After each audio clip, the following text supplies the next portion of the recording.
It's June 23rd, 2019. You're listening to Fancy Ramen, episode 123. I'm Neil. I'm Cookie. And I'm Scott. This week, we finished the epic conclusion that is Cookie's big-ass deck. The big deck energy. We talked some anime with Kakegurui. I can't pronounce this name. Kakegurui, I believe. I don't think That that's looks spelled right. It's probably Kakegurui. Yeah, that sounds better. I feel like I got that Kakegurui? off of Netflix's website. Neon Genesis Evangelion, Netflix originals like Bonding, I Think You Should Leave, and epic dating sim games that are all about dating girls like Tokyo Chronos. We get a little bit of co-op action with both me and Scott in the Divinity Original Sin II. Neil gets to geek out about Suikoden V and many other things like Planet Coaster. And we answer emails, one of which is, I think, 3 or 4 weeks old. Gosh darn it, Alex, we love you. And we gave it probably 30 to 40 minutes worth of audio. So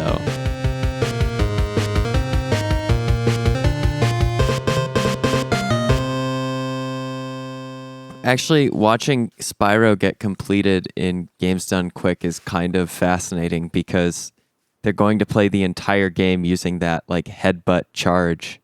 Yeah. You mean because it's that much faster?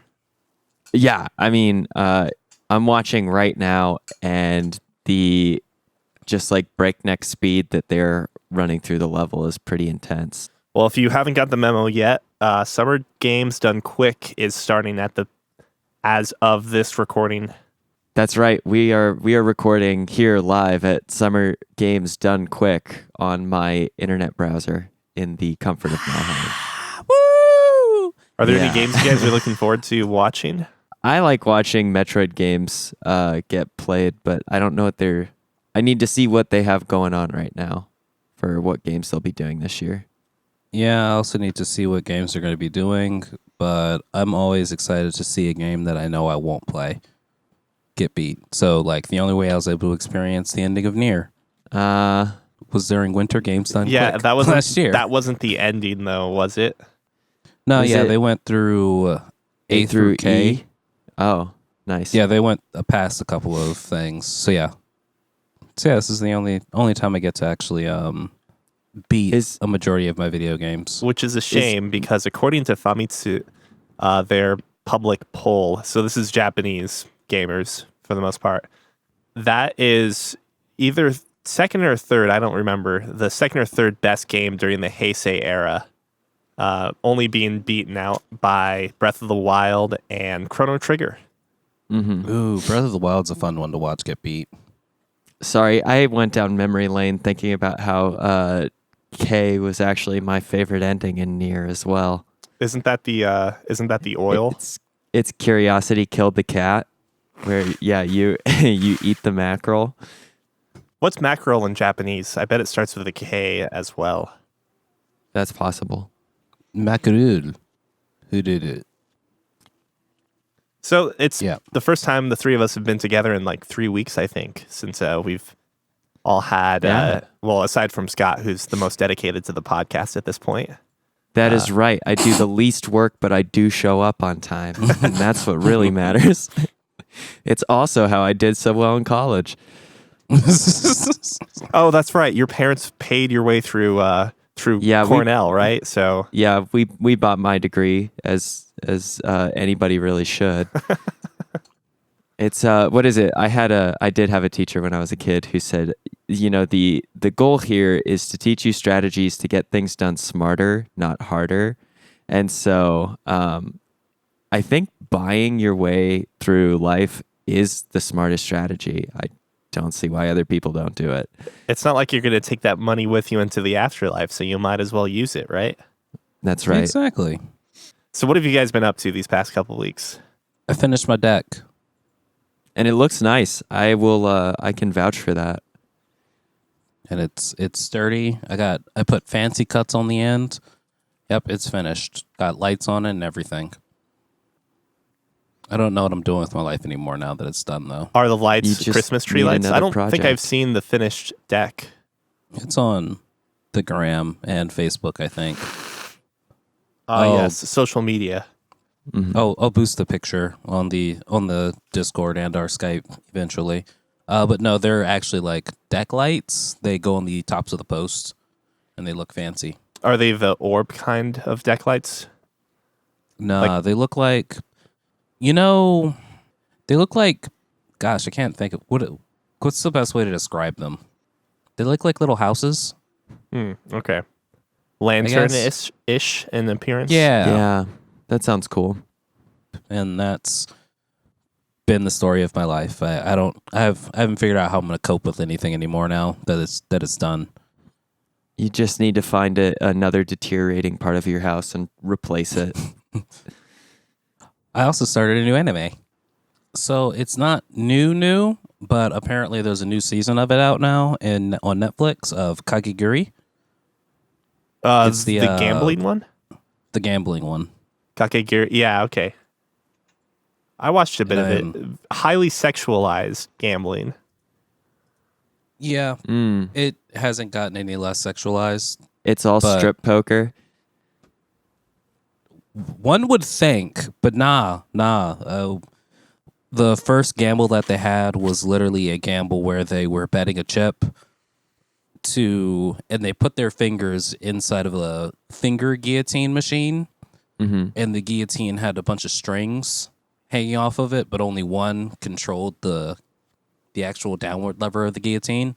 So they were getting off on the danger of losing a finger as each one took a turn cutting a string. Jeez. Which that feels like it's right out of Kaiji. Which did you watch Kaiji? I didn't. Cuki? Mm-mm. Okay. Just out of curious. If you had, I was curious of what you felt between the two. I've been pretty vocal about not enjoying Kaiji, and it was mostly due to the way the narrative is told, not so much the actual story. But Kakegurui is actually told pretty well. Highly sexualized, as I noted before, in case that turns anyone off from it. And the cast is all really interesting. I just hope that they spend less time with the male protagonist, because he's boring as fuck. He's actually getting more interesting now. Is he? Because I don't know. Did you finish the first season of Kakegurui? No, I got like 6 episodes in or 5 episodes in. So the last episode, the glint in the eye that the main female protagonist gets? Yes. The last episode, he got it. Interesting. So yeah, he had a high risk gamble that he was going to be making, and then he ended up, instead of going for the easy option, working his way out. So like the second or third episode in the second season, he's also gambling again and actually like, yeah, this is it. So does he still have a purpose, or like aside from being the male viewers like embodiment of the situation? That's exactly it. Embodiment. Because like he at least had the foil sense of being the only reasonable person in the room that thought gambling was kind of stupid before. Well, he still kind of thinks gambling is stupid, but now he understands that this female that he's enamored with is going to make stupider and stupider decisions. So his main goal of this season is to keep her from dying, basically. He's got the first aid kit handy when they do the finger gambling. He's just ready to sew a finger on if he absolutely has to. Pretty much. But yeah, started watching that, and there's a couple of other shows on Netflix that me and Lizzie started watching yesterday. One is called Bonding, and one is I Think You Should Leave Now. And I will say they are both excellent. I know Sierra's watched Bonding, or I'm almost certain of it, and I watched maybe the first skit of I Think You Should Leave, where he has the interview and he's trying to go through the door. Yes, very much so. And that's I will say, pretty good. I'll say the reason that both of these are excellent to me is because since they are on Netflix, you know how people say it's good that Netflix knows that, hey, they know exactly how long their episodes should run and they don't need to pad it with anything. Mm-hmm. The first episodes of each of these shows are only 17 minutes long. Mm-hmm. Bonding's episode felt much longer. It felt like it was like 30 minutes, and it's like, dude, we've only been sitting here for 15 minutes. How much more can go on? They just had a very lean script, essentially. They were getting through everything they needed to. Yeah, and it worked out. There was good pacing. You found out and learned more about each of the characters in like just the right amount of time. And then the episode was over, and it's like, that's a good place to end that. And these are both And then- Netflix productions, Yes. correct? Yes. Yeah. And then with the I Think You Should Leave Now, it's just weird and kind of off-putting It's in like its greatness. surrealist comedy Yes. based upon the just like drawing out awkward tension. There, at least that's what I got from it. I haven't watched Nope. more than. No, that is it, or that isn't it. Yep, that's Okay. perfect. That's like what I it thought. gets. There are ones that get better, and there are ones that are even worse, and you're like, why? One of these standout skits was there was a kind of like a reality TV show game show called Baby of the Year. And they were talking about who was going to be the baby of the year. So they would describe one baby and they'd show the baby, and the baby was cute and adorable. And everyone was like, oh. And then they And they'd describe cheer. a different baby and they'd all cheer. And then they describe the third baby who was the bad boy baby. And it totally pulls a fucking Devolver Digital press conference and cuts to the audience and like, fuck you. Hope you die. Burn in hell. And this is to a 4-month-old's baby. In a leather jacket, though, right? He's a bad boy. He does have a leather jacket. Yeah. So is I Think And a You Should Leave like a continuous story or narrative, or no, is it more it looks like it's skit-based? skit. It looks like it's skit It's- comedy. It is skit comedy, but Scott, the guy in the first one that's struggling to open the door that goes both ways, Mm-hmm. he comes back in the last skit Oh. as the same character. So it could have a story. I don't know. We only watched one episode Mm-hmm. because I was in a very ADD mood. So I was like, as soon as Lizzie got home, it was like, hey, she was like, what do you want to do? You want to watch Good Omens? And I was like, yeah, let's do that. So I turned on Bonding. And she's like, this is good. Why aren't we watching Good Omens? Because we're watching this. She's like, cool. All right, I'm ready for the next episode. Then I turn on, I Think We Should Leave Now. And she's like, I'm gonna need you to stop. Are we gonna continue watching this? I was like, no. She's like, we're going back to Bonding then? No. Where are we going? Back to Good Netflix Omens. loves it though when you do that. You skip around and pick a bunch of different shows because now you're setting roots up to finish the rest of them potentially. Exactly. And I think I'm gonna watch a Spike Lee joint next. Oh, you're getting the latest NBA 2K game? Oh, I actually did just get the latest NBA 2K game. I guess technically it was the year before or before that Spike Lee did his story, the story mode. It was. Mm. Did he do the story mode for the most recent one? No, I ended no. up picking that up. It was like 99 cents on the Switch. So I did end up buying that, weirdly enough. I was like, I'll be fiscally responsible not to get this. But there's a movie called See You Yesterday. Oh Or yeah. I'll See You Yesterday or I'll See You Tomorrow. No, Mhm. I'll See You Yesterday. That looks pretty interesting and very black. So I'm going to watch that because I didn't think I was going to be doing anything at work in my like TV watching thing. But now that I know GDC's going on, GDQ's going on, I might change that up a little bit. Mm-hmm. And then they also remade She's Gotta Have It. The first original Spike Lee joint. Wait, that was his original. I didn't know that. I thought She's Gotta Have It was a new thing from Spike Lee, or at least from last It's year. a remake. Okay. It's a remake of the original She's Gotta Have It, which was the first Spike Lee joint, from what I understand of it. Mm-hmm. That's been my media consumption that's not video game related. Well, if we're talking shows that we've picked up on Netflix, I did say that I would do my homework and really test the mettle of apparent anime classic Neon Genesis Evangelion. I think that is how you pronounce it. I do not know. Evangelion? We can just call it NGE. Evangelion. Okay, I got it. Evangelicals. Yeah, I am 4 episodes in, and I mean, I know it's coming from... Neil, do you know exactly when in the 90s this came out? Early 90s? Early 90s. I can It do a looks quick like fact early check. 90s, yeah. It is a... it is pretty good so far. I would say 95. I really like the character writing that they're doing. I like the plot and the story so far. The world building is cool. Honestly, the only dig is probably that you can tell that it's an anime with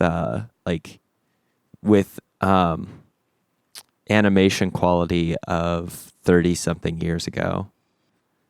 Almost. I guess 25, 27 years ago, if it's early 90s.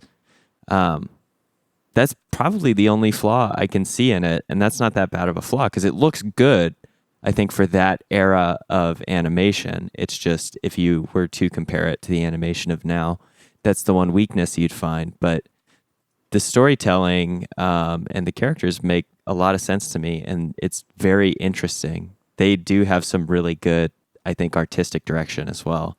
They just have some shots that show that they're very cognizant of kind of every scene they're trying to build. They have they have at least like 2 or 3 moments where there's really just like almost no audio. It's just silence, and they're kind of like juxtaposing a scene, and it's really good. Like, I love the artistic direction behind it as well. I'm quite impressed. We are only 4 episodes in though, so I won't give really too many more thoughts until I finish it up. But the intro is a bop, so it's worth at least turning on to listen to the intro if you don't like the anime. You'll at least get probably 45 seconds of one of my favorite openers I've heard in a long time. Just out of curiosity, are you listening to the new English dub, or are you doing the sub? I'd never listen to an English dub if a sub is available. Okay, just curious because they apparently, when licensing it for Netflix, I don't know if this was actually intentional or not, but they did not get the rights to the English dub, so they had to get new English. Yeah, they dub. re-recorded and actually changed a few things with the translation too. My guess is that the sub is probably going to just be this isn't necessarily true or normal, but the experience I've had with video games is usually that the English subtitles reflect the dub directly. I'm curious how you feel about Shinji, because he's definitely a very polarizing protagonist, and he is definitely the butt of several jokes regarding worst anime protagonists ever. Except he's just he's a normal kid. The problem is like, I think the perspective lens is in almost every other, especially mecha anime we see, the young protagonist is a savant behind the wheel, except I guess there's no wheel, in the cockpit, and he is able to skirt death and essentially pilot excellently from the very start. He may need to sort some things out real quick, but normally we go from seeing young protagonists hop into the pilots or into the cockpit to 5 minutes later kicking some ass, while Evangelion takes a very, very different approach, and actually depicts what it would be like if a young kid who had no idea they'd be piloting a giant mecha would be doing within the first 5 minutes of piloting their mecha, and that is crashing it face first into the ground because they did not know they'd be piloting one, let alone how to do it once they were in the cockpit. He also, I think, what's the complaint? He's whiny is the complaint. And it's like, if you were being asked to put your life on the line, essentially in an existential battle continuously for 4 episodes straight, as far as I've gotten, you'd probably have a bad mood about it at the very least. I just see him as a very like realistic character and depiction of someone at that age or with those like motivations.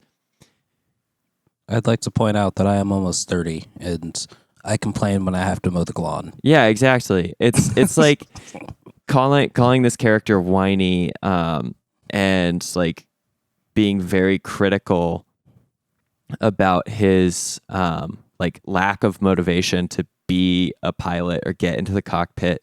Seems like the people who are levying this complaint aren't really empathizing with what that character would actually be thinking or feeling. Like, I think they've written him as a very realistic and normal character.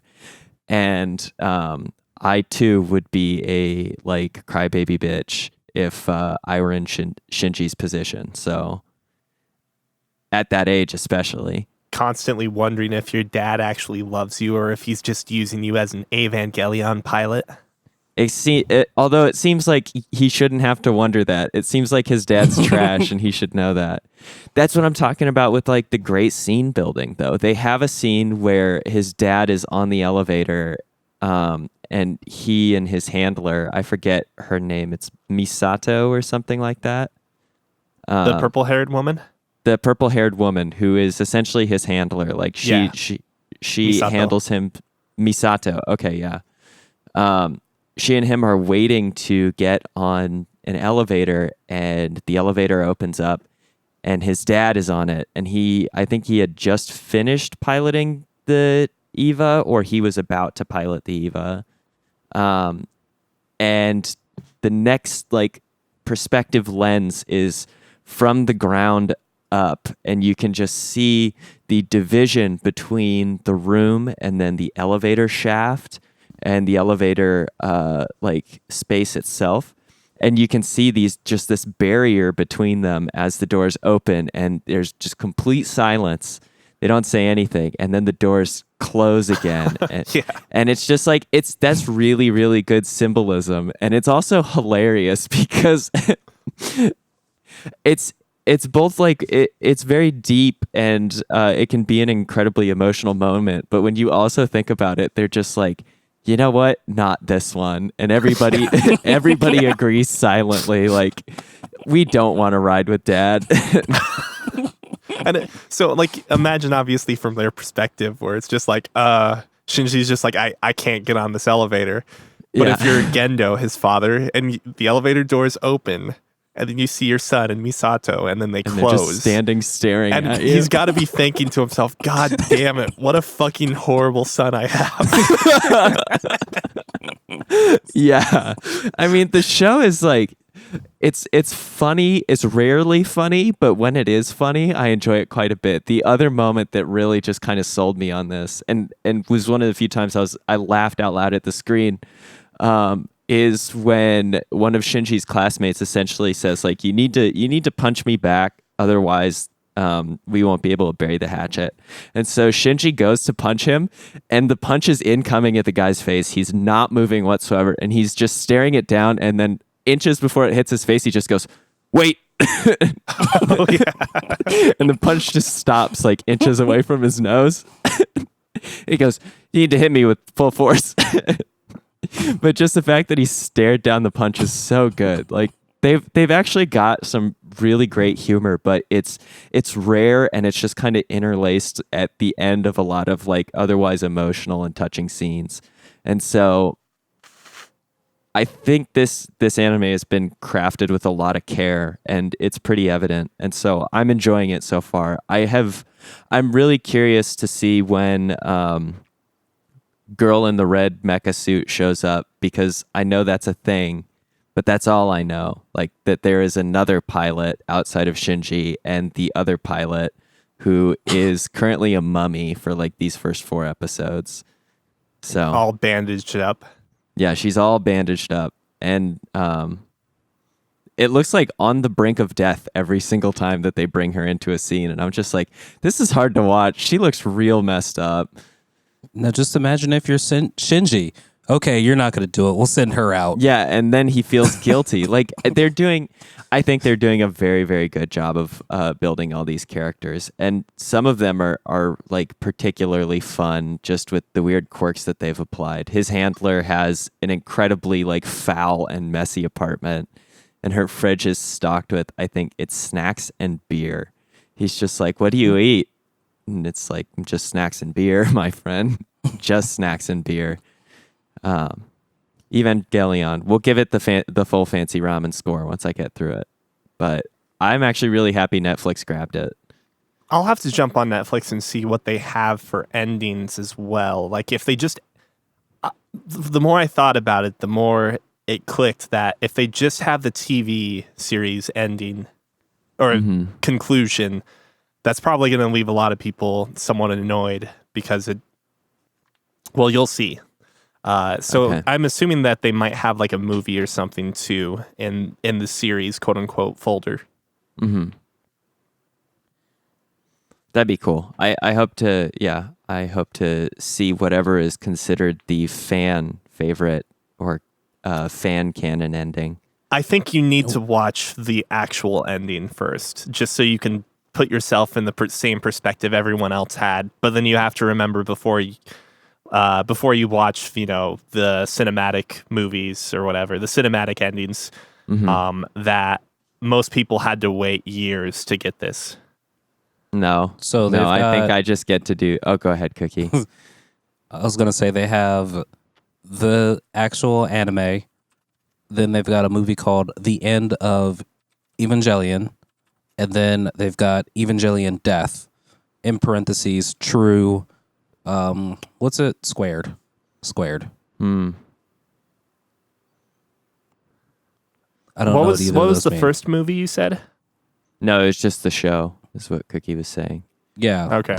They've got the show. The End of Evangelion. Then they've got the End of Evangelion, and then Evangelion Death. The End of parentheses, Evangelion, I think, is the recap movie that has a little bit of new footage, but is worth skipping.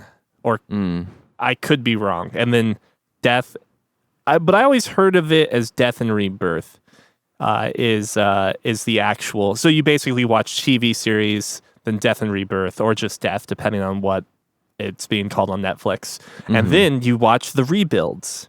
3 exciting movies that are really, really interesting takes on Evangelion, but only if you're actually like really into into Eva at that point.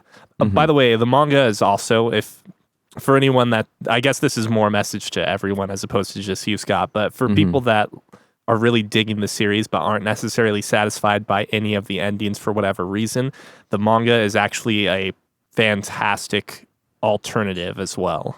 It came after the anime in this case.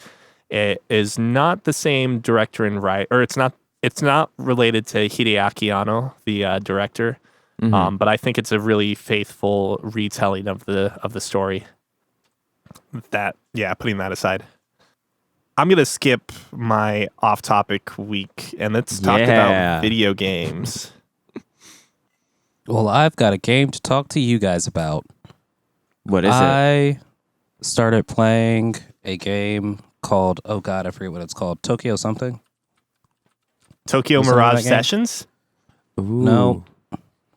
Damn. Nope, not that one. Oh God.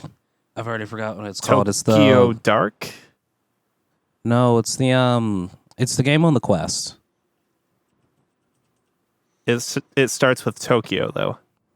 Yes. Oh wait, you're talking about that dating sim, or not dating sim? Sorry, visual novel that you. I like how all visual novels are actually just dating sims. Do you now? Well, I mean, they kind of are. Even Steins Gate, I imagine, has endings specific to waifus, if you will.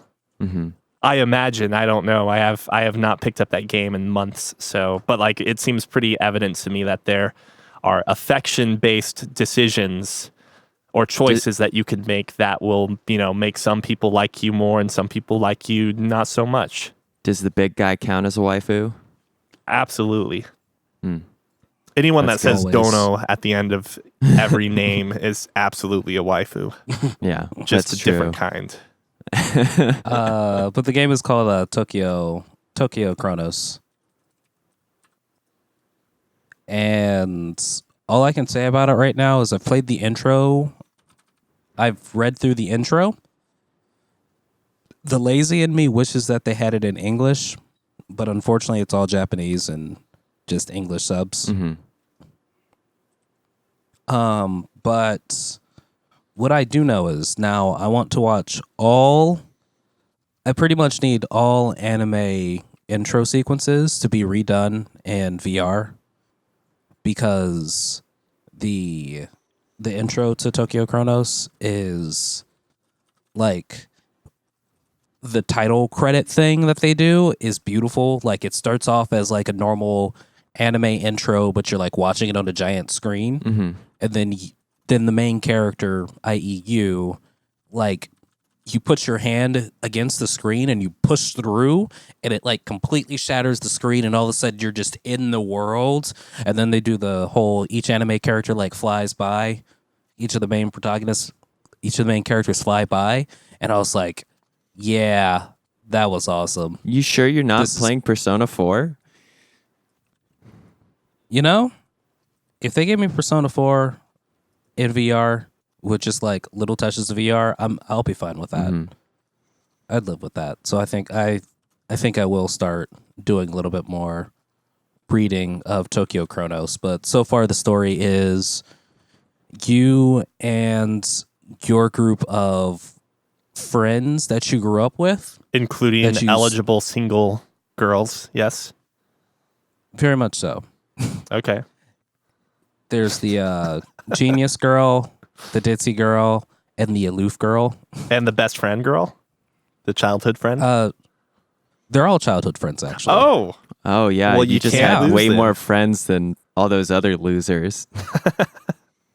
Exactly. So it's like you and your group of 1, 2, 3, 4, 5, 6, 7 friends who all like grew up together, but I guess slowly separated during middle school and haven't talked all throughout high school. You guys find yourself in the middle of Tokyo proper. And there is a giant glass dome surrounding Tokyo. It is just you guys. There was a myth about a kid in Russia and a kid and his mother in Russia going missing, and the kid showing up like 60 years later as a 60-year-old, and him describing living in his town in Russia, but no one else was there and surrounded in a giant glass dome that they couldn't break through. The mother died, so then the child got out. So they're thinking that there's somewhere to do with that.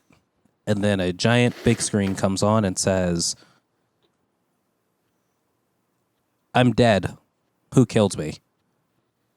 So it looks like it's going to be a whodunit, where there is a character who is inside of this world who is dead, and also one of the characters killed said character. So you're playing Danganronpa. Basically, But it's only one big mystery so far, or? just one big mystery so far. And then it says, "I'm dead. Who killed me?" And then it hits the title intro sequence, and then it gives me a save point, and then I was like, okay, I'm gonna go to bed now. So how do the cutscenes transpire? Like, are you in environments? I was looking at the review you sent me, and a lot of the footage I saw was basically in what looked like Shibuya. Yes. And it was just like a very plain open area. Again, it's hard to tell like 3D perspective from a 2D video on YouTube, right? Without like having the headset on. But are most of the Yes. cutscenes in very plain open spaces? And how is it actually like looking around and having to read dialogue boxes above characters' heads And like, I mean, do you feel involved in the conversations? Like, give me an idea of how all that feels. So I will say the set pieces are kind of not super sparse, but very plain looking. So like what you see in that 2D video thing that I sent you is very much what I got to see. But you do feel involved in the conversation thanks to the 3D headset. So basically, like, the first area that you're standing in is just this abandoned building, and you're just in some random skyscraper, and you hear a voice coming from behind you, so you literally turn around, and then there's a character there talking to you, and you're like, oh. And as he's moving through the space, they don't do like a, hey, I'm animated walking. They do a, here's a picture of me in one frame walking 5 feet to the left. This one picture is going to disappear. A new picture is going to appear 5 feet to the left of me continuing to walk, and my voice is going to travel that distance. There was one spot where your childhood friend, the ditzy girl and with pink hair, like gives you a hug. What's So that they kind like? of Getting a virtual hug. So they switch your perspective. And my first thought was, wow, you're really, really close to me. And I couldn't like back up or get her off of me. Get her off of me. Wait, you mean you actually couldn't back up? So it's almost like she was attached to your point of view? Yes. Huh. So they actually do attach the characters to you. This game is not a room scale game. It is a sitting experience or like a standing experience. So you're not actually meant to walk around at all. I need to turn on the room scale though, and then actually walk around whenever someone's not attached to me to see if I can see like behind the character models. If you can peek into their clothing, is that what you're insinuating there? Very much so. It's always an important test. Always an important test. There's a scene where a guy literally like grabs you by your collar and like picks you up.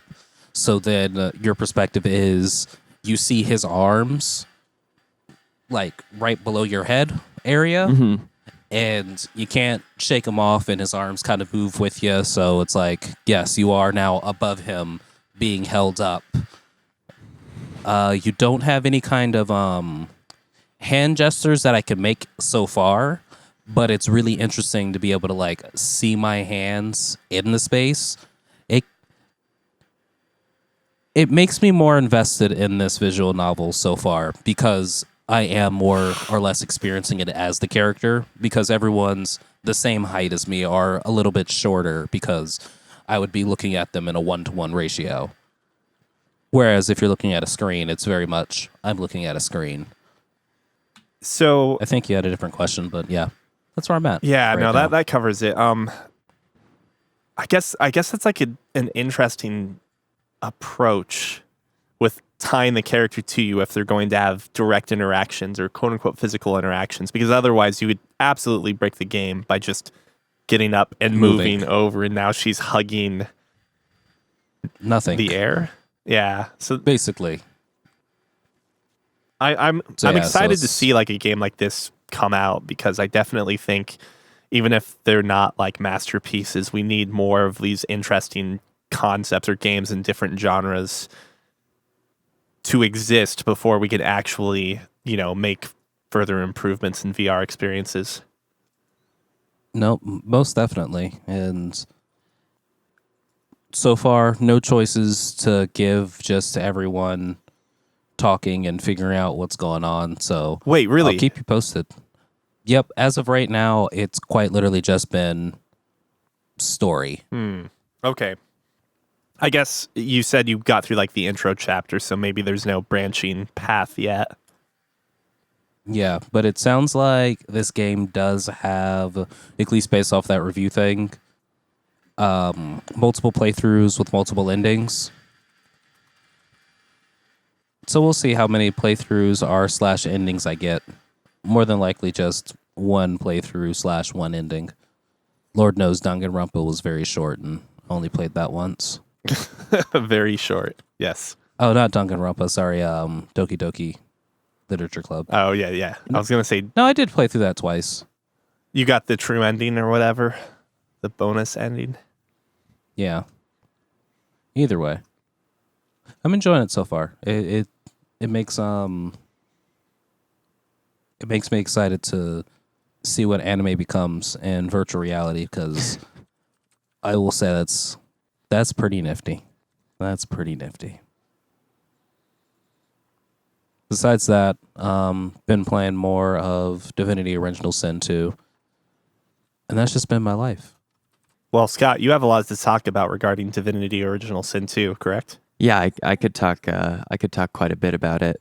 So Cookie's actually been playing Divinity Original Sin 2 with myself and his wife Lizzie, and Sierra should be joining for our next session onward. She just didn't get to enjoy character creation, so she has to take a pre-made character, which in this game I don't think is all that big of a penalty because the pre-made characters, or what is it? They're called origin characters, have like surprisingly interesting backgrounds and stories, and I think the game recommends that you pick them originally or initially, and I would have to agree to that. They add a lot of flavor and substance to a role playing game that already has like a lot to explore and enjoy, but they operate pretty effectively as a motivator for continuing on a very particular path forward in the game. Granted, I think I'm still on the tutorial island, which is enormous. Like it's huge. yeah, it's like the tutorial island. I'm calling it Tutorial Island because it's sort of where you learn everything about the game mechanics, and you do a variety of different types of like questing and interactions, so you can kind of see the full consequence of what each type of build or gameplay style for your characters result in.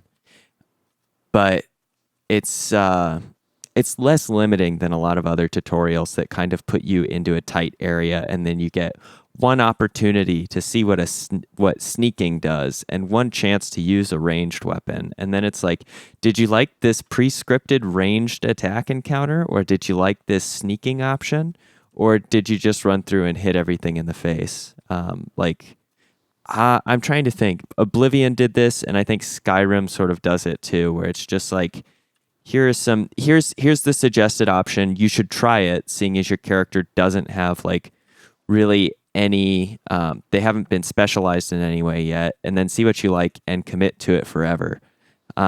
Divinity has been pretty cool with the sense that you're playing up to 4 characters. You can try out a variety of different setups and loadouts, but immediately you can really start kind of tweaking you can really start to tweak what your characters are and what they can do, but you get multiple opportunities to try a variety of approaches to problem solving.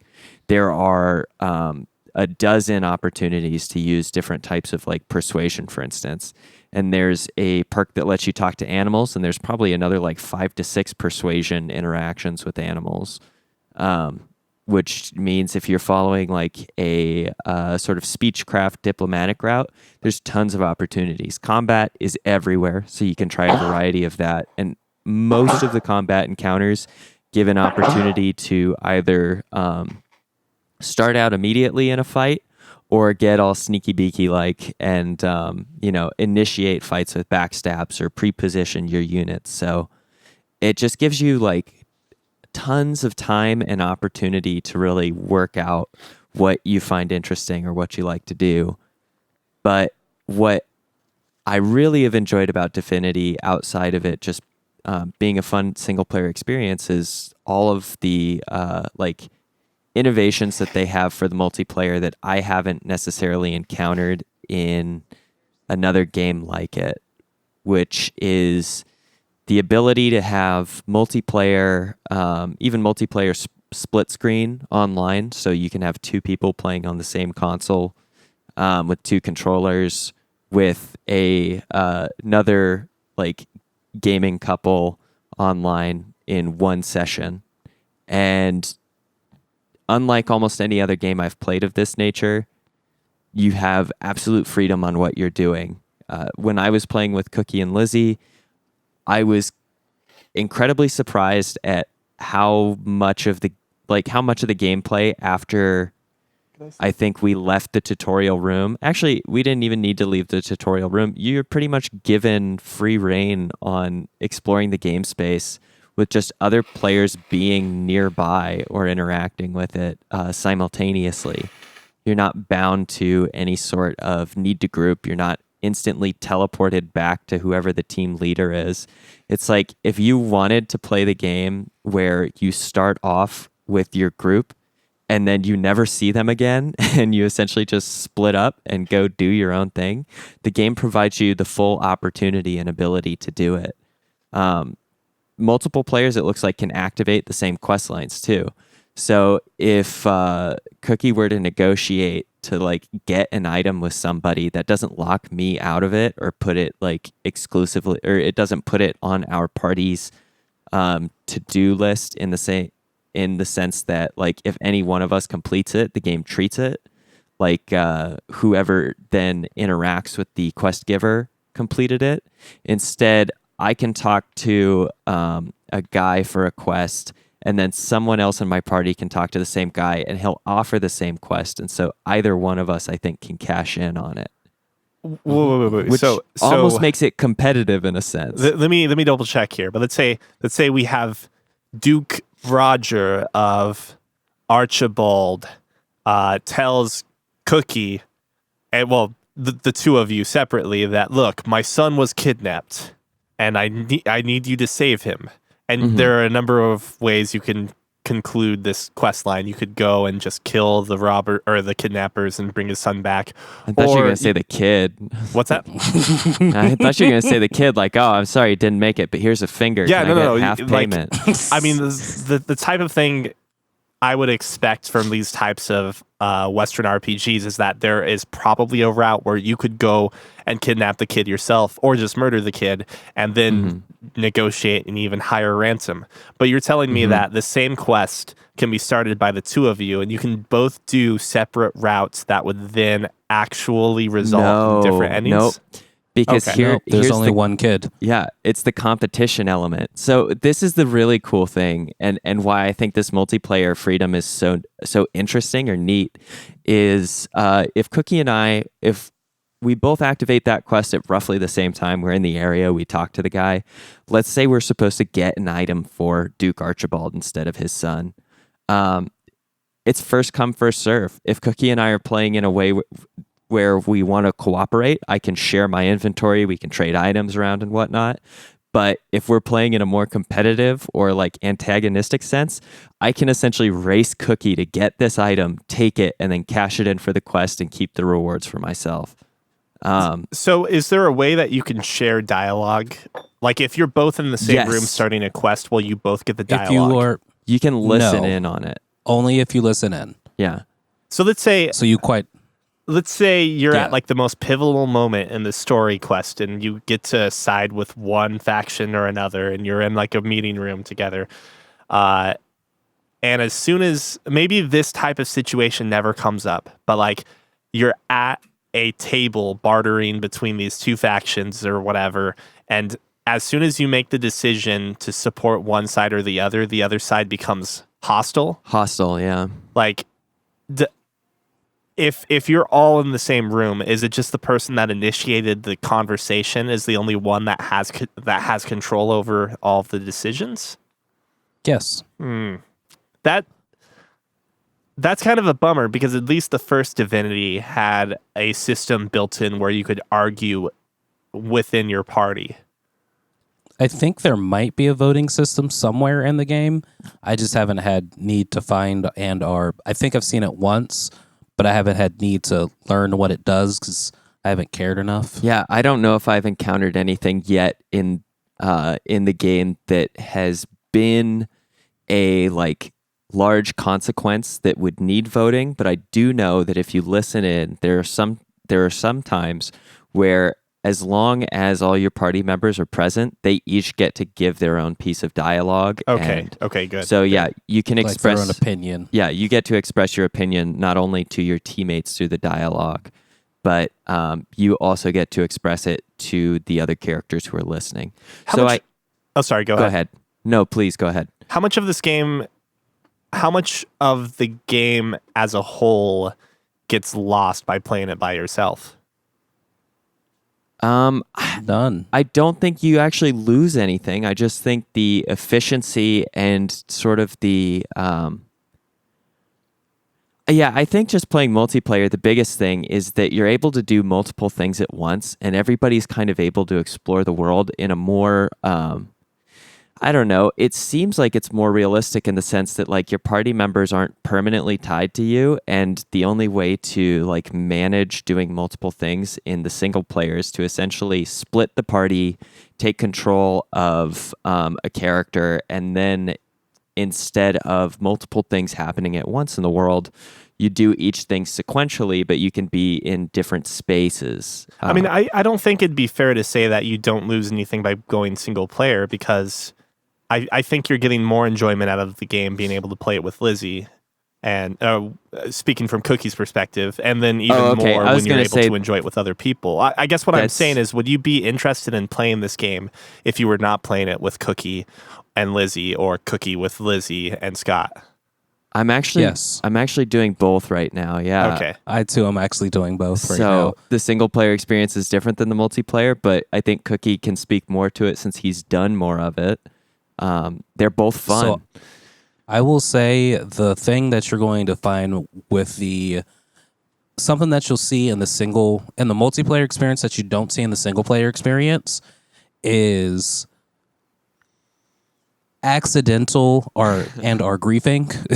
Yeah, that's so true. Because when you're in combat, their friendly fire is on, as Scott has found out via my wife and her sloppy inputs.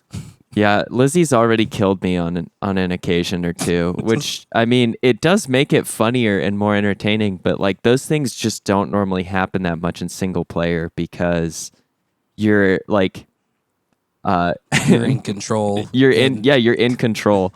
You can only grief yourself and you're normally aware of it. But if you're playing a little if you're playing a little sloppy with your inputs, like you can end up, instead of helping an ally, setting them on fire or something, and then watching them burn to death. Yeah.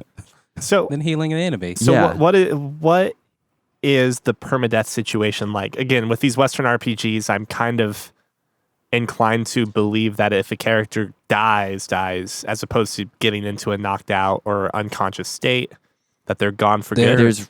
There's resurrection. Okay. I was going to say there is only death and resurrection scrolls. And one of the games that me and Lizzie were both playing, we were playing it very poorly. You ran out of resurrection scrolls? We ran out of resurrection scrolls and money. Oh. This was before we knew that we had to poison the undead creatures to heal them. Mm-hmm. So, like, our last companion was Fane, and he was low on health. So you healed him to death. And healed him to death. It's like, I mean, I'm pushing the heal button. Why is he dying? The lore in the game is really good. It's interesting. They have undead characters, and undead essentially operate on like reverse principles of all the other characters. So the undead can go into like toxic and poisonous areas, and they actually heal as opposed to take damage. But that actually makes an enemy cleric even more deadly because they can heal your undead, which is actually doing damage instead. Like the undead play is really interesting. They also, they aggro most of the people that they meet because people don't like living skeletons. But you can also like pick a lock with your bony fingers, which means that you don't have to keep lock picks. You just, like wiggle your finger in the keyhole instead to unlock it.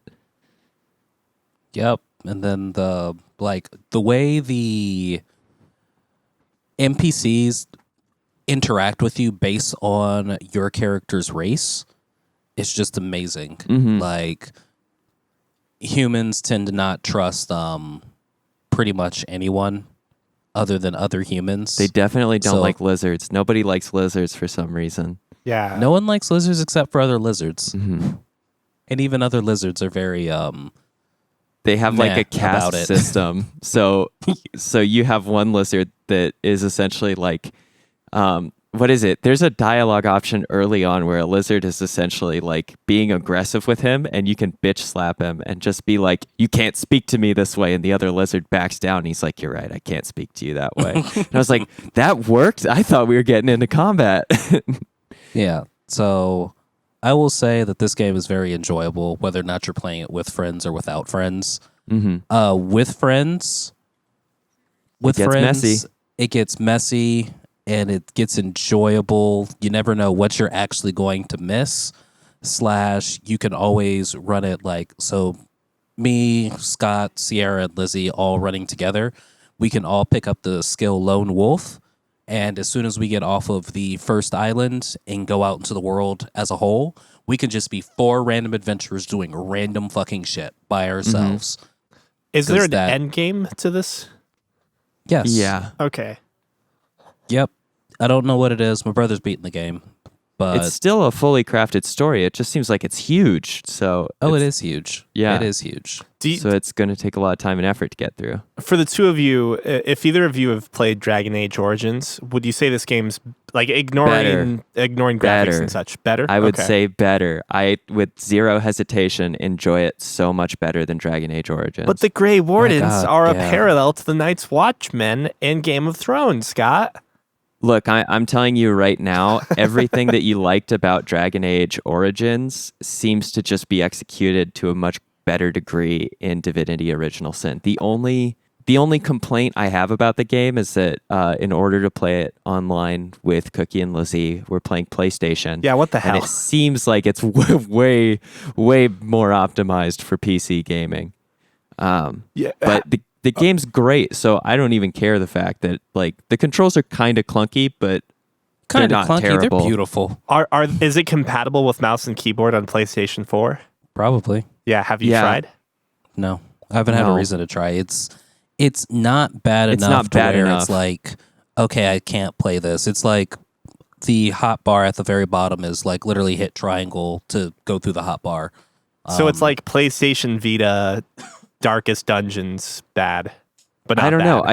I think it's just a hefty learning curve to get like quick enough at navigating the menus that it feels comfortable. Like now that I have more than a dozen hours in the game, I'm like, okay, I know how to navigate pretty well. Are Like, you I sure can this get through isn't like the menus same quickly. Stockholm syndrome that you had from EU4?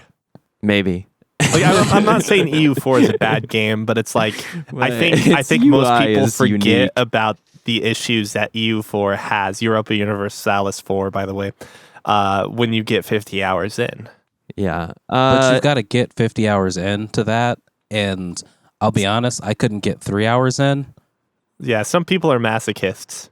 Yeah, you Dark Souls players. That's a game that I think requires multiplayer for the casual player to enjoy. Like you either have to be hardcore and really into that stuff to play it alone, or you have multiplayer shenanigans and the seriousness and the depth of the game is overshadowed. But like a by big the problem fun with of doing playing together. multiplayer on EU4, this is, I'm just going to say this and then we can drop EU4.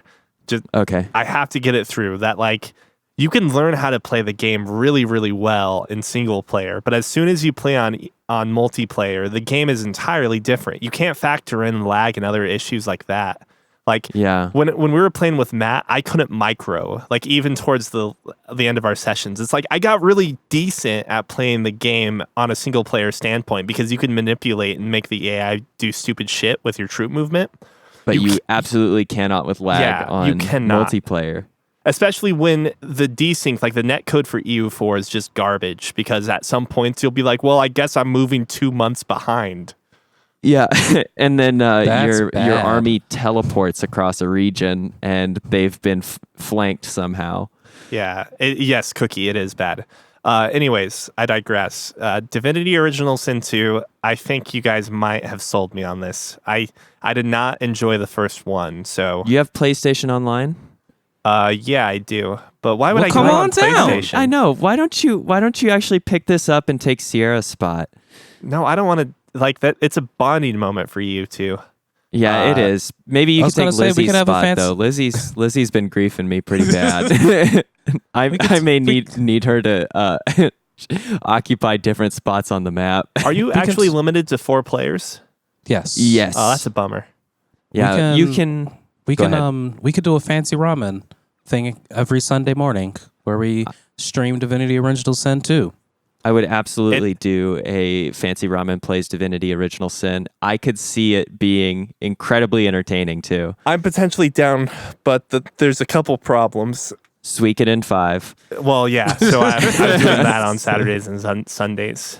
I was going to note that the problem, well, the first problem is I'm not going to buy it for PlayStation 4. Oh no. Well, if it were on sale on Steam, I only paid $25 for the game. This is a game that's so good and I've enjoyed it so much that I would pay twice, which I've only done for a very small number of games in my life. Skyrim, But Oblivion. I think it's gross. Okay. Besides those two, I feel good about my decisions to buy a game twice. But yes, and I actually did don't make think those I'd mind buying mistakes. Divinity Original Sin on PC. But But then I'd have to learn and, how to play this game on PC. and there's a reason for it, because if we did it on PlayStation 3, or excuse me, if we did it on Wow. PC, I don't know how the hell I'm jumping all over the place here. It enables the streamability, I guess you could say, far more. Like you can stream it from the computer you're playing it on, or do like a combo setup like me. You can actually use your webcam, whereas unless you have a PlayStation. Oh wait, you do have a PlayStation camera, unless you gave that away with your PlayStation VR. I do have a PlayStation camera. But even then, it's a lot harder to incorporate decent microphones. I mean, technically, I could just stream on my end, but then that makes my position way different. Like, I can't play the game in certain ways if I'm also trying to involve the two of you. Yeah, no, I see what you're saying. Wait, in what ways?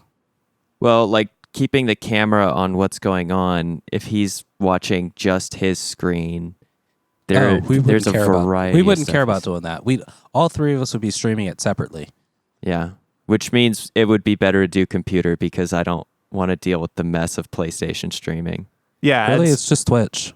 well, no. But the problem is, like, how are you going to incorporate your better microphones into the PlayStation? It means you're going to have to end up getting some we sort weren't going to of. worry about that. We were just going to use this. Just Use you're this gonna. PlayStation mic. That audio quality is hurting, Neil. Yeah, I mean, it's fine if you wanted to do that, but like, if you wanted to push your product that is your stream in any small way, using the headset microphone is like number one on the. Aside from having good content, I guess number 2 on the fucking fix this list. Mm-hmm. I feel you. How much Yeah, is it on Steam? Stream. I'm also surprised by the way that it's not crossplay. I think it's Are you? 45 on Steam. Yeah. Yeah. Yeah, time to wait for that to drop down to like $10. Summer sale's coming. Yeah, it's an older game, and it's definitely going to be on a discount sometime soon, and Yeah. that'll give us enough time to actually, I think, sort out all of the details to do it. But this is something that I would absolutely do on the streaming end. This game, I think, is rife for shenanigans and fun play. If you guys don't care about gray websites, GOG's got it for $15. Oh, that's not great. No, what are you talking about? That's perfectly Yeah. acceptable. This is totally fine. We kind of have an email talking about. Well, no, I guess it doesn't mention GOG, but it's part We of the do discussion. need to talk emails, though. Which, I'm sorry, I didn't paste them in yet. Oh wait, I'll do never that mind. in a second. Apparently, that's never mind. That was It's the old Divinity. nope. It was DLC. Cast off. That's gray. That's got it for $15. Is that Gray? Kastoff? We'll look into it a little later. Scott, you brought up Suikoden 5. I'm like 9 hours into that game now, which means I'm just barely getting in, like, out of the first introductory chapter. This game's really long. I kind of knew that going into it, but it's like maybe 80 hours or so, and the first 20 hours are essentially just introduction. So it's harder than, or it's longer than Persona 5 and Persona 4. 5, I think, is more significant in its introductory length. But other than that, and actually, it's not a bad thing because the game does a really good job of using that time wisely. I just wanted to kind of note that the one thing I did not really remember Suikoden 5 being good at was its story. It kind of feels like I'm experiencing Game of Thrones light, where there's less rape and there's less murder and less other things like that. Mm-hmm. More family-friendly statecraft and competition. Yeah, but there's still like a lot of intrigue and stuff. And as I'm going through it too, I've also had like some of my viewers talk about how like they don't remember the story being this good, or they're enjoying it more this time around. And since at least everyone that's talking knows what happens in the story pretty well, we all kind of like analyze the decisions as they happen, or the twists and turns and the unexpected events as they happen, and kind of look for plot holes, but not so much in like a we gotta fucking hate this game way, but more just like a does this make sense way. And a lot of times when we think we come across something that doesn't make sense in the narrative, because a lot of these old RPG stories are flawed and full of plot holes, it's surprising because the writing usually has something to back it up and some reason why something else wouldn't work either. That's all I'll say about Suikoden 5 for the time being. I did play Planet Coaster, which is essentially the spiritual successor to the Roller Coaster Tycoon series. Quite a bit of that. I don't know if you guys have seen any bit of Planet Coaster gameplay before, but if you're a fan of Roller Coaster Tycoon, you can imagine this essentially being the City Skylines version of Roller Coaster Tycoon, if you will. Does that mean the good, more complex version? Yes and no at the same time, I guess. So like Roller Coaster Tycoon was simple enough that basically anyone could start playing it. If you're a fan of simulation games, especially during that like 90s era of PC gaming.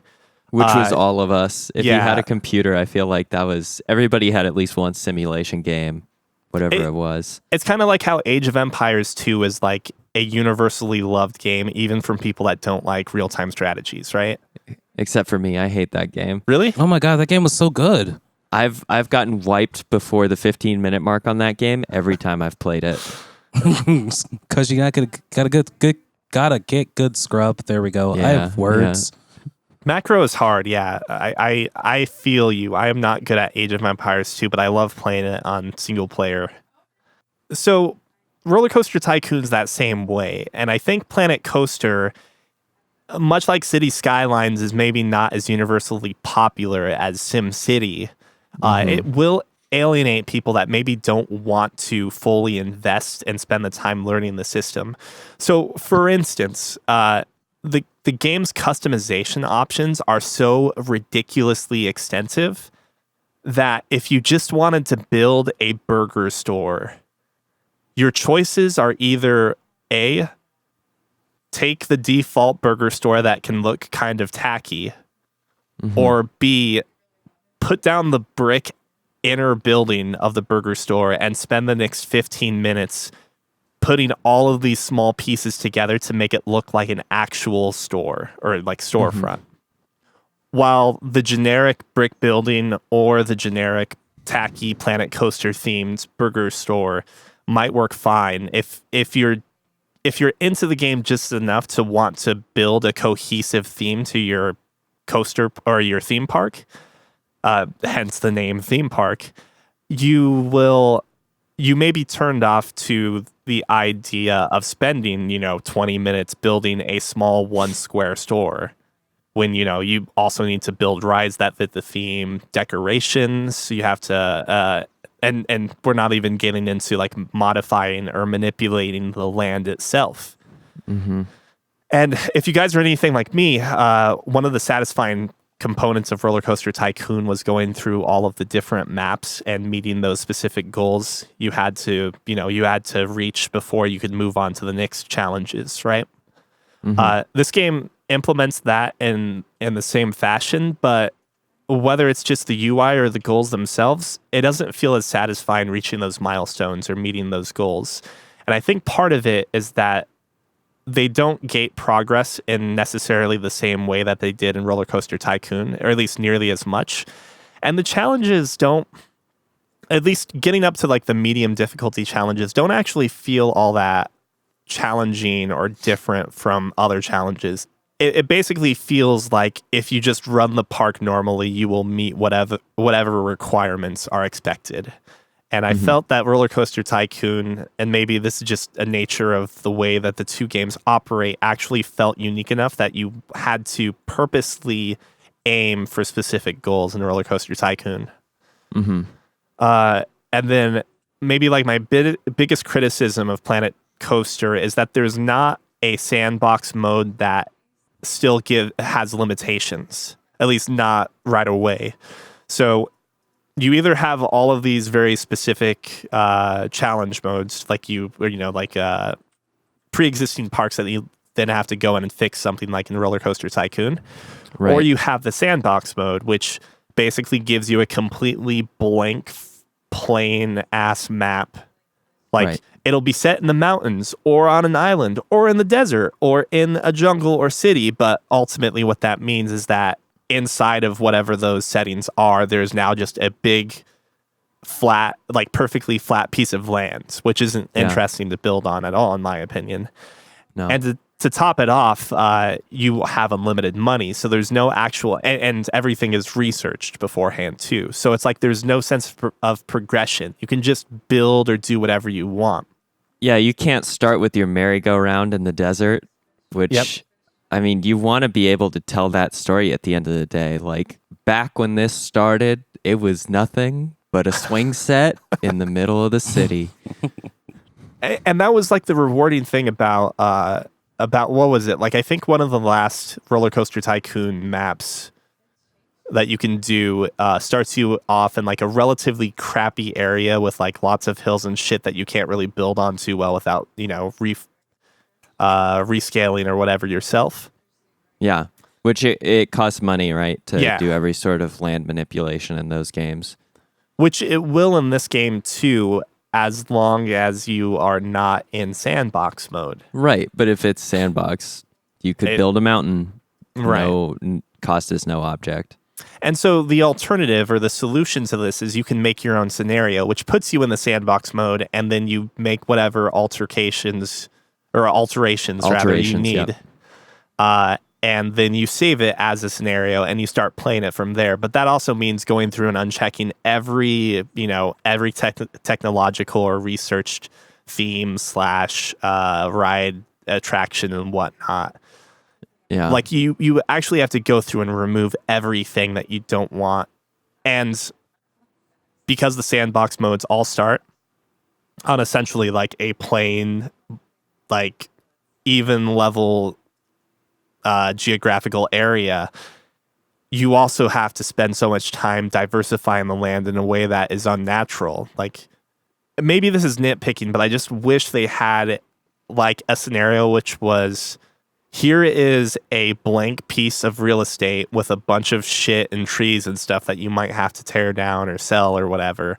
And it's not like perfect for a for a theme park, but now you get to go through the process of making it a theme park and starting from the ground up with limited resources and with the need to put money into research and development to get new rides and things like that.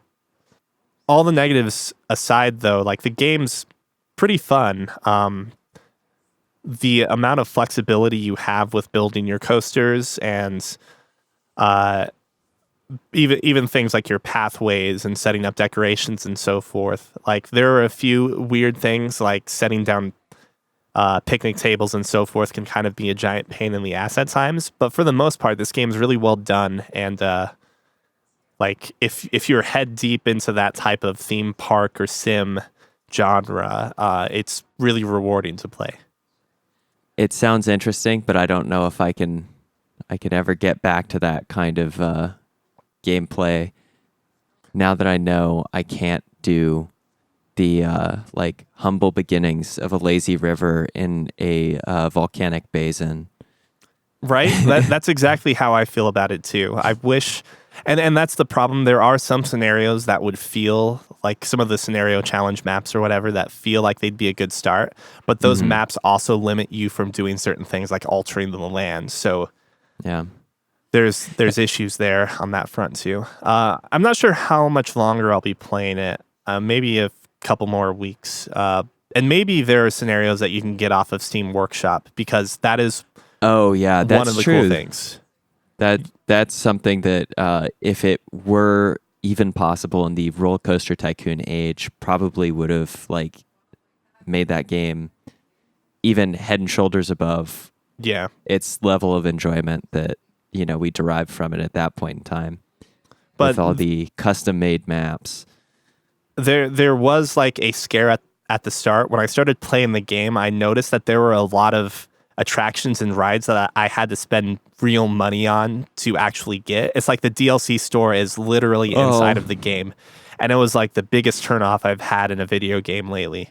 So it was asking for microtransactions in order to build a particular type of like space shot? Yeah, particular rides or attractions or other things, until it occurred to me that there's actually a filter on the left side of all of these menus that if you just uncheck the premium content or add-ons, it will get rid of anything that you have to actually pay for. And then then at that point it suddenly looked less scumbaggy. Oh yeah, no, that's nice to have that filter, especially if you could lock it for like parental controls. Oh yeah, I hope that's I just imagine my hypothetical kid buying every Six Flag ride and looking at my credit card bill later because I couldn't lock away from those DLC payments. Oh, and again, just to reiterate as a closing note, just because you like Roller Coaster Tycoon does not mean you would enjoy this game. It gets way deeper than you could ever imagine, in the 90s. Definitely take that to heart. Let's say we close this episode with a couple quick emails. Yeah. If you too wanted to write into the podcast and get it read out loud, maybe a month after we receive it, you can write into podcast@fancyramen.com. This first one comes from Alex. Remember to sign your name or specify what you want to be read as. If you don't, I cannot say anything in case you don't want to have your name read out loud. Hey, Alex. We'll only violate your privacy if you ask us with enthusiasm to do so. You got to sign the EULA. Yeah. And the NDA. Fancy Ramen Cast, or Cookie specifically. I've been shopping around for VR headsets for a while, and Cookie's comments on the Oculus Quest has me surprised. I've heard that the screen door effect on the Quest is worse than even the Go, in parentheses, Rift and Vive 2. But I'm wondering if it may have something to do with the headset's performance with different brightness settings. Have you experimented much with different brightness settings on all of your headsets? So I can say I experimented a little bit with the brightness setting on the Vive when I had it. And I will say that with the Oculus Quest, there is no way to do a brightness setting unless you sideload some maps. I tried to sideload some free songs and ended up bricking my Quest for about half a second, but I was able to factory reset it. Hey, factory reset, available from the phone, not from the actual headset itself. So that really took us there. But so with the Oculus Quest, I didn't know what screen door effect was until I got the Quest. And the only reason I can now define in like you can give a definition to something, but until you actually understand it from seeing it and knowing what it is that you're seeing. So I didn't know what it was with the Quest until I got the Quest, because I realized that the picture was actually a lot sharper on the Quest than it was with the Vive or the PlayStation, or with the PlayStation VR. So now my older brother has a PlayStation VR. So after I got the Quest, I did end up going on his PlayStation VR just to kind of re-experience it. And no, I have not seen any kind of like the screen door effect is so not there with the Oculus Quest that it's mind-boggling. And if someone does say that they are seeing a lot of screen door effect with the Quest, I honestly don't know what they're talking about, and they may want to check out a different headset unless they're a person that's going to be like oh, yep, I just hate Oculus, so get a Vive instead. I would say don't get a Vive out of all the headsets. When you said getting free songs, were you talking about Beat Saber? Yeah, sorry, on Beat Saber. Yep, so I sideloaded a developer APK of Beat Saber into my Quest, and as soon as I tried to run Beat Saber after sideloading it once, it would just go to a loading screen and then just be completely dark, no sound, no nothing. Couldn't get out of it until I completely shut off the headset, turned it back on, uninstalled, factory reset, tried it again. Same thing, except for the second time I did it, it instead didn't even boot up. So factory reset it again and was like, all right, I guess I'm just going to have to pay for Imagine Dragons songs. I'm fine with this. I'm kind of surprised that there's not a way to actually implement free songs in, because I imagine that there are a bunch of songs that people want Beat Saber stuff too that aren't necessarily owned by a body that would like care about Beat Saber. So there's not an official way, seeing that there would be I would say there's not an official way, seeing as they're trying to curate everything with the Oculus Quest. Hence why you've got to like sideload the APK in order to get anything. So can you with other headsets like the Rift and Vive? Yep, on my Vive I had a couple of free songs. I actually ended up taking one of my own personal songs and making it a Beat Saber song. But it's not. Wait. Are you Not doing through- something that is unscrupulous to get that done? Do you have to bend the rules to do it?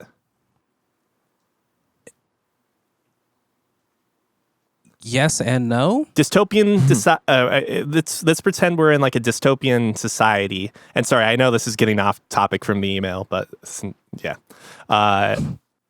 dystopian society. You can get put to death for any crime whatsoever, including internet crimes, in particular. Do you put custom songs into Beat Saber, or are you scared to do so? I would put my own personal songs into Beat Saber, But without any fear. not like your favorite But I anime would- song from the 80s. Correct, because Okay. at that point I don't own the rights to that song. Okay, all right, I understand. So the act of putting material into Beat Saber is actually not it's not officially supported, I take it. It's not supported officially, yes. Okay. There's a really great community around it, though. Just like how there's a great community around emulation. And also a great community around illegal drug use. No. I get you. I just wanted to make sure I understood like the state of Beat Saber in that regard. But yeah, no. Like loading extra songs into Beat Saber is really quick and easy, and saw a bunch of videos of people doing it for their Oculus Quests. Just didn't work out for me. Okay. I'm fine with that. But when it comes to the screen door effect, can't. Like the visual of the Quest, the battery doesn't last super long, 2 to 3 hours, but I'm not going to be in VR for that long anyway. I just replaced the batteries in the controllers, but don't notice any screen door effect. Still loving this device. It's not used daily, but at least every other day. Its use is probably going to come up more now that I'm done building the deck. Yeah, I'm pretty curious in that. I've wanted to get some way to get Beat Saber with for TIFF. And specifically being able to customize your song. But if that's like a prevalent issue, then we'll see. I'll have to look into that. It's doable. And it doesn't sound hard. I just apparently fucked something up. So, c'est la vie. Scott, do you want to read this next email? Sure. Thanks, Alex. Bye. Okay, this is a unsigned email that we got that I'm going to pose to the whole podcast. I find there is a level of hypocrisy in general sentiments regarding Epic Store, Microsoft, and the general idea of what is good for the consumer. It's become so popular to bash on Epic, in addition to it also running Fortnite, but really, isn't an alternative to Steam healthy for the community? And Steam also has exclusives, so why shouldn't Epic? Neil, I'd love to hear your feedback on this first. I wish I could find it. I was actually trying to hunt it down while we were discussing some games, but Tim Sweeney, this feels like it references a Tim Sweeney tweet where he talks about Steam having exclusives and how Steam should get more exclusives. But all right, this is where I know I don't know for sure what Steam has for exclusives, but the ones that Tim Sweeney specifically brought up were all first-party developments, like Dota, Portal, Half-Life. In which case, technically, you can get Half-Life and Portal, I think, on other game storefronts, or you can get physical copies of it. Those came when there were physical copies of games being released, and not just download keys for whatever storefront you want. But aside from small indie developers that I believe are more or less choosing to be Steam exclusive on their own with no benefit to themselves, I don't know if Steam actually has exclusives. Apparently, all the Call of Duty games since World War II. Really? Oh, Modern Warfare 2. I guess. Fallout New Vegas and Fallout 4. Fallout 4 is a wow Steam exclusive. But what else would it be on, though? I guess is the question. Oh, yeah. No. This is absolutely there are people that are upset when a game is not on GOG. That is for sure a contentious subject. I think the only reason we don't hear about it so much now is because they're now complaining about Epic Store. And I guess I'm not into the computer gaming, so I didn't even know what GOG was until about half a second ago. Good old gaming. Basically Steam without the launcher and all that nonsense. Yeah. GOG is great. Yeah, if you want market competition, especially in computer gaming, GOG is a good example of technically a competitor of Steam's, though Steam is providing additional services to what GOG provides with the game management option of the library and the. Sorry, I just wanted to note that GOG, if I'm not mistaken, does do a lot of work at making old games work still. So they do put in, Steam absolutely has value to the community because not only do they, what is it that people hate on Epic Store for not having Linux support, and Linux is a growing platform, blah, blah, blah, Penguin. But Valve also does a lot of internal R&D, expanding into VR and other things as well. GOG makes an effort to essentially whenever they are releasing new old games, because that is one of their things as well. They do put great effort into making them run on new computers. Mm-hmm. So I feel like they contribute something to the video game industry, despite just being places to buy video games. And sorry, I cut you off there. No, that's okay. I've forgotten that point at this point. Sorry. No, it's okay. I think we followed the right path of inquiry. And do you think that those characteristics of, say, GOG or Steam are what you would have as criticisms for Epic not providing to the community? Because yeah, absolutely. I've never used Epic. I'm not super familiar with it. When it comes to the level of hypocrisy about general sentiments regarding Microsoft, I'll take that. I have played Microsoft consoles with my Xbox 360 days, but outside of that, I really haven't interacted with it much. but I can definitely say that I'll shoulder some of the burden there as being, I don't know, more inclined to look at, say, PlayStation in a beneficial light than Microsoft, but it feels like Microsoft doesn't satisfy my needs as a gamer as much, and that might be why I complain. But when it comes to Epic Store, like, I don't know anything about Epic Games except for the fact that they're behind Fortnite. They have a store in which you can buy games similar to Steam or GOG or other, I guess, like retailers that sell you keys for games. And there was some third person game kind of like League that they had back in the day that I tried out that I can't even remember anymore. Dawngate? No, I think that was not EA. Dawngate. No, it was some sort of competitive MOBA. It was a MOBA that I played back in, it was alpha or its beta stages. And then it got canceled. Oh, that one, that You know pretty what I'm one, talking right? about. Yeah, it was really good looking. Oh God, it was so pretty. Yeah. Oh, what was that game called? It was kind of fun too. It was a third-person action one. Yeah. Wait, But anyway, Epic. Epic was behind that as well. It's the one where you play as a bunch of gods, right? Paragon. Paragon. not Oh, Yep. never mind. Not It the is, one I was yeah, thinking it of. is Paragon. Yeah, I played some Paragon. Like this is as far as my knowledge of Epic goes. So really, what's the biggest distinction between the Epic Store and Steam or GOG? Is it the fact that they don't actually provide anything else except for an online retailer for games? Because then we can say you can buy keys for computer games off of Amazon store. I feel as if some of this is probably directed at me.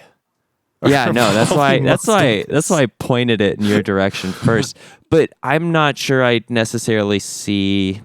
I don't know enough about it to levy the hypocrisy claim just yet. All right, then I'll make this quick. I'm first going to say that like a lot of times I do act as a contrarian, and it's not so much because I want to believe the other side is correct.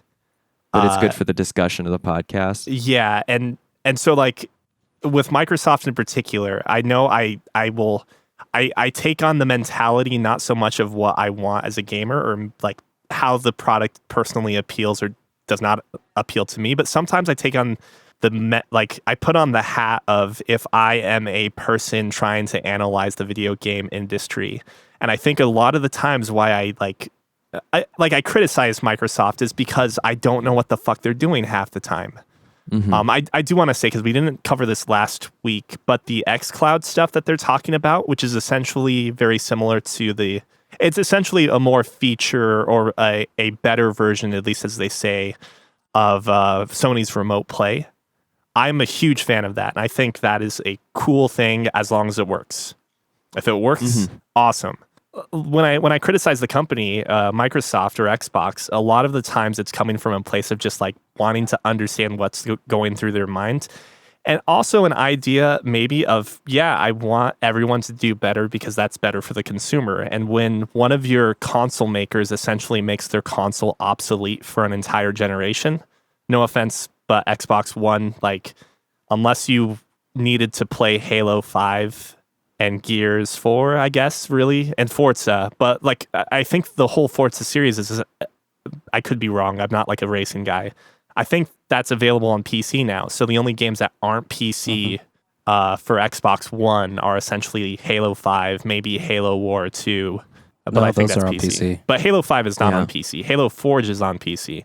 And I think Gears 4 is also not on PC unless either of those two games are planning to come out. Like, they essentially have conceded that this generation is kind of a failure and are now putting like all efforts forward onto Project Scarlet and the services that are coming to Xbox.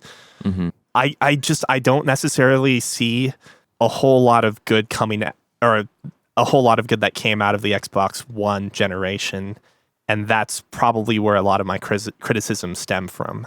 That's also put out that the accessible controller is also like a gift, like a godsend in my opinion too. And Cookie, what were you saying? I feel like we did give the accessible controller its time and praise. Yeah.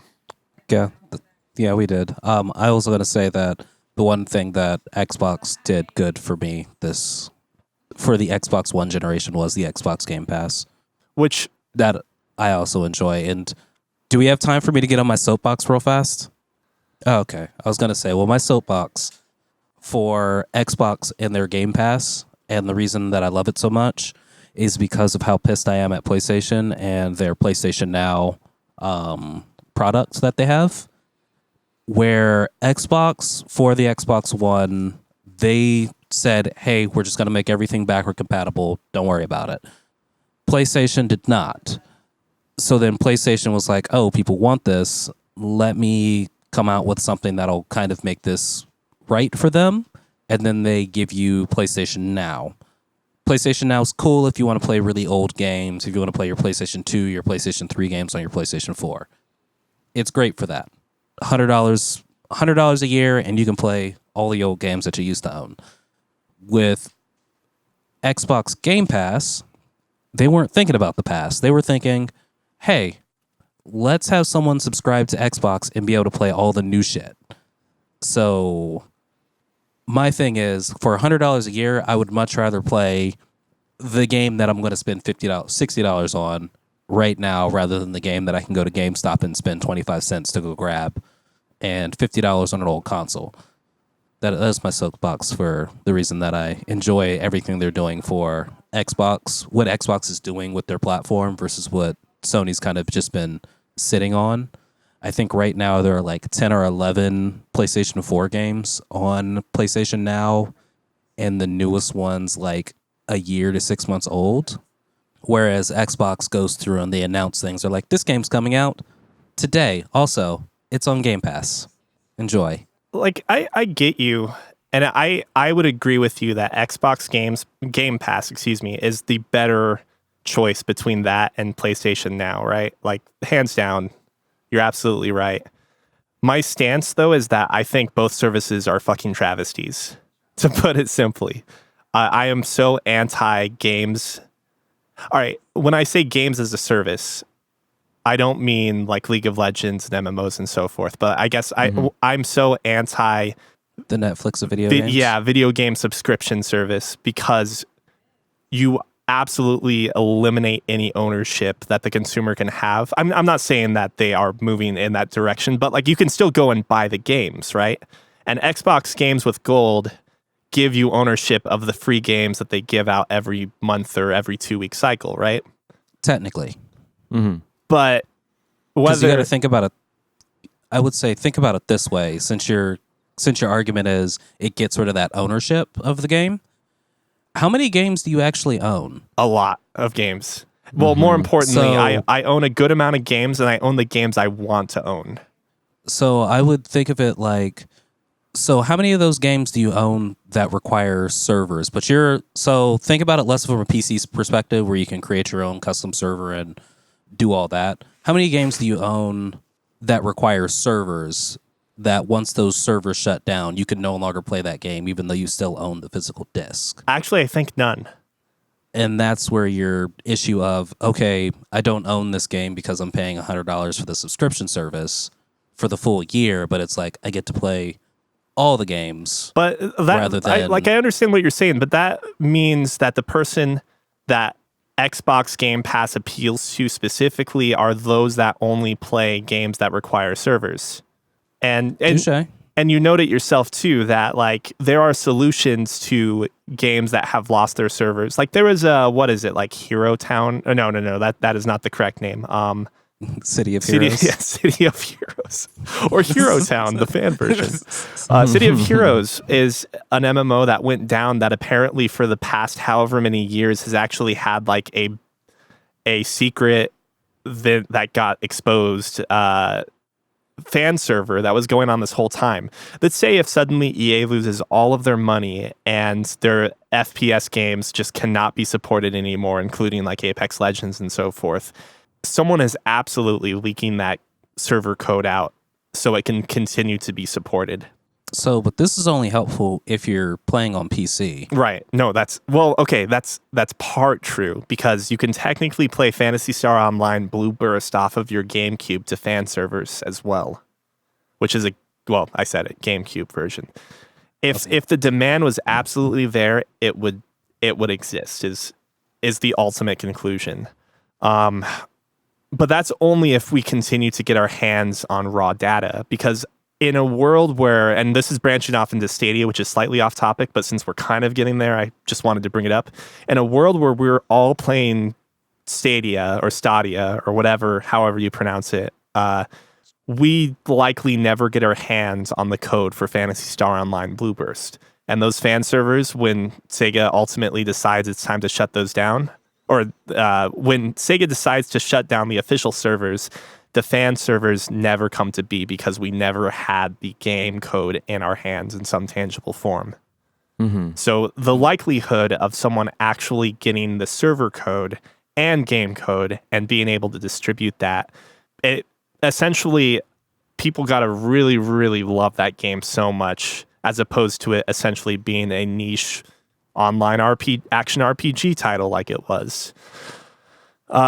But my point with like Game Pass is like, yeah, I guess it goes specifically to people that are playing games as a service that are also being sold as products. Like I absolutely think it's bullshit to sell a game like League of Legends or CS:GO or Rainbow Six Siege. I don't know if that's actually a free-to-play game or not. I hope it is, because if it's not, it's literally games as a service, and there's no single-player version of Rainbow Six Siege, right?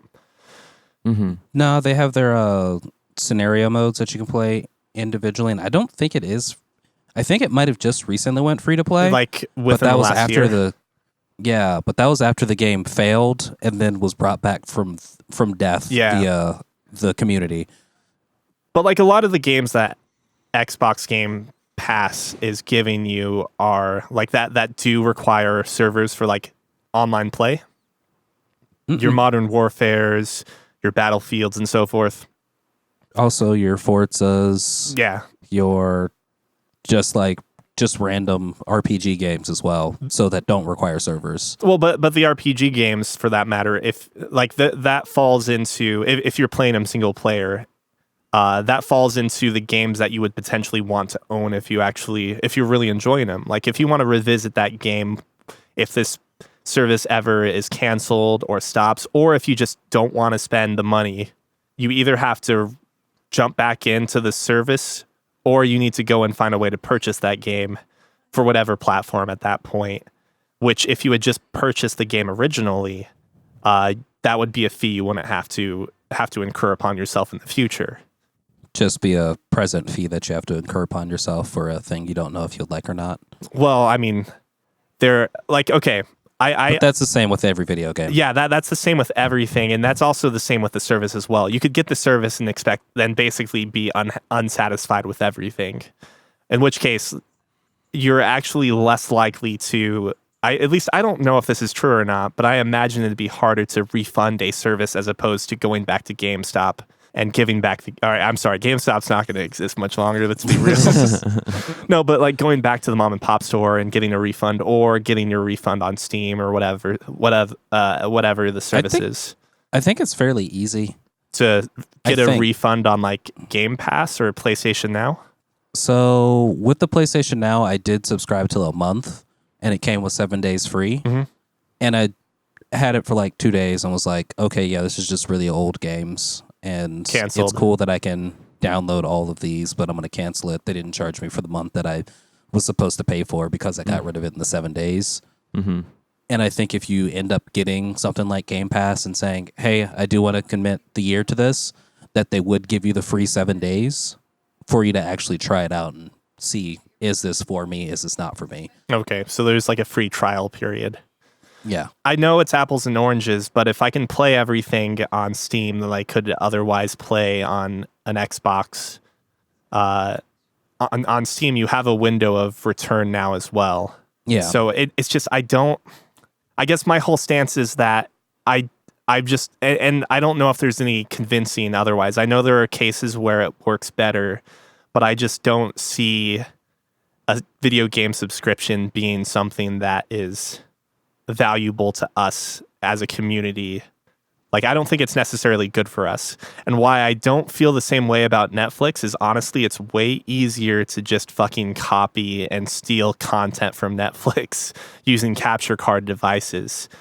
So if I really felt, which I don't, mind you, but if I really felt that the content I'm getting from Netflix is irreplaceable, I would absolutely archive that footage. Again, I'm not copying that. I don't even have a login to Netflix on my computer, but I'm just saying that, like, if I absolutely felt the need to preserve the shit I was getting from streaming, like video streaming services, the stuff I was getting from Netflix, Crunchyroll, etc., I would be making hard copies through video capture devices. And to say, for that matter, if I find like an anime series that I'm especially fond of off of Crunchyroll or whatever, I will at some point pick up the DVD. Or DVDs, I guess you could say. I mean, I guess the only evidence I have of that is I have the copy of the 2 DVD set or Blu-ray set, of Nozaki-kun. Good show, by the way. Shameless plug. To get back to, yes, I do need to know I am employed by the people that run Nozaki-kun. So no.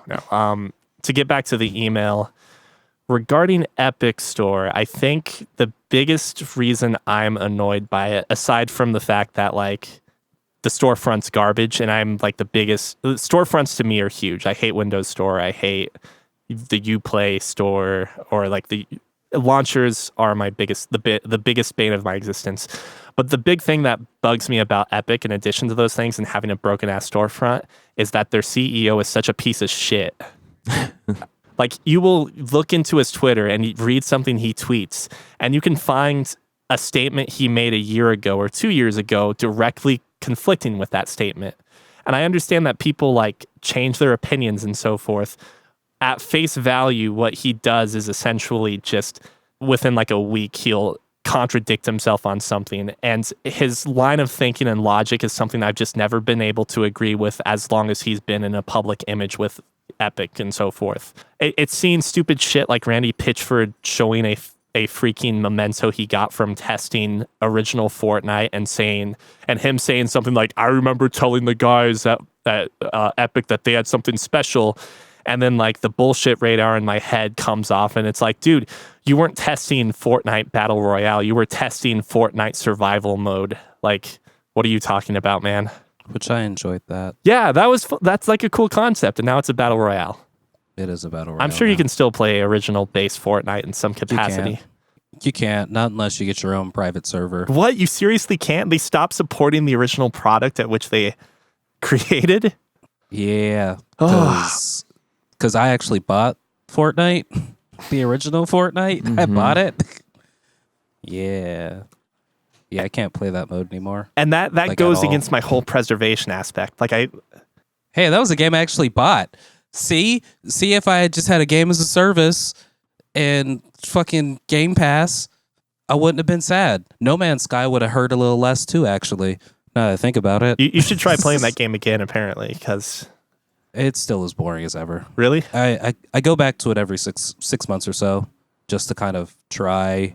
And yeah, it looks pretty and it's a little bit different-ish, but the gameplay loop of it is kind of boring to me. Do you get bored playing Minecraft? I don't play Minecraft because it bores me. Okay. So yes. Yes, that whole gameplay loop of vague survival, exploration, build stuff doesn't really do it for me. The Long Dark did it for me was more interesting for me because of the whole, it actually felt like real stakes to everything I did. So this small platform that I'm going to sprain my ankle off of is going to kill me. Whereas like other, like the Minecrafts and the other things, it's just like, okay, yeah, cool. I'll build this. Yeah, it's just not my cup of tea. I get you. But yeah, so the gameplay loop of No Man's Sky did not do it for me. Yeah, I mean, at its best, it sounds like it is a, resource survival game, and it's Subnautica in space. Yeah, nothing like what I think a lot of people expected that game to be. But I digress. conclusion, if Epic Store maybe had a better launcher and storefront that like supported things like chat and friend lists and so forth. The storefront is booty. Yeah, maybe I personally wouldn't criticize it, and other people wouldn't criticize it nearly as much. The fact that they also are apparently actively seeking out exclusives for products that have already been promised to other platforms, which is a huge red flag. Like, whether or not you can blame them for it, like, it's ultimately the developer and publisher's wishes. That's still kind of a dirty tactic. And then mix in the fact that Tim Sweeney kind of lies a lot on Twitter, it feels like. And like, those things just bug me to a great end. And there's a degree of morality I want to support from the people I buy products from. So that about does it. And I apologize if I do come off as brash towards Xbox, Microsoft, any other developers at some point in time. A lot of the times I do talk, I do try and present things from like different opinion or different viewpoints that may not always be my own personal feelings. Remember that time that Neil was saying that he fucking hates Microsoft because they broke his computer? Oh, not because that was a different perspective. Actually, he was channeling. That was a very personal. No, Yeah. I think a lot of that hate was specifically towards the Windows Store, right? Yes, I installed Halo Windows Forge. Store. I turned on my computer. It ran fine. I installed Halo Forge. I played Halo Forge. I turned off my computer. My computer would never boot back up. Yep, totally Halo Forge. Not the fact that he was running Frankenstein of a computer, but Halo Forge. I mean, yeah, at the end of the day, I can't entirely say it was Halo Forge, but it was the first time I had ever used the Windows Store or the Windows Store installer. And as soon as I got done playing Halo Forge, which was fun, by the way, it's a good game. Is it? It died. I'll have to install it and try it. We're at 2 hours. Holy cow. Podcast at fancyramen.com if you want to hear us shit all over your opinion. Yeah, remember that I'm never speaking from a different perspective. I'm just firing from the hip. You catch some hypocrisy, you can call me out on it. Yeah, do feel free to call us out. Like, I definitely feel it's probably a little unfair for us to always criticize Microsoft. We're open to criticism. It's a healthy part of growing and shaping an informed opinion. PlayStation Now is pretty garbage. Like, I will absolutely admit that. It's the worst. It is the worst. Like, if you want to sign up for a month and play a bunch of old games, I see the value in it. But at the same time, I think a lot of those games are just available for emulation at this point, which, if you're okay with graphical issues, I don't know. I also don't want to condone like piracy, but You're also playing really old games, so you're just going to be okay with graphical issues anyway. Yeah. Tell a friend, leave a review, leave a like or whatever you do on YouTube. Subscribe to our podcast on podcast addicts, places like that. I don't know. Tell Neil how much that you want him to play Divinity Original Sin with us by subscribing to his Twitch channel, Fancy Ramen TV. Or, watch me whenever I play those one times at Cuki Skimilk, Cukiskmilk. And if you don't like either of them, yeah, peeking on Jay Frey all day, just every once in a while. He platinumed Bloodborne on stream, I think, which was pretty cool. Oh, respect. RESPECK. Respect. All right, have a great week, everyone. Bye. Bye.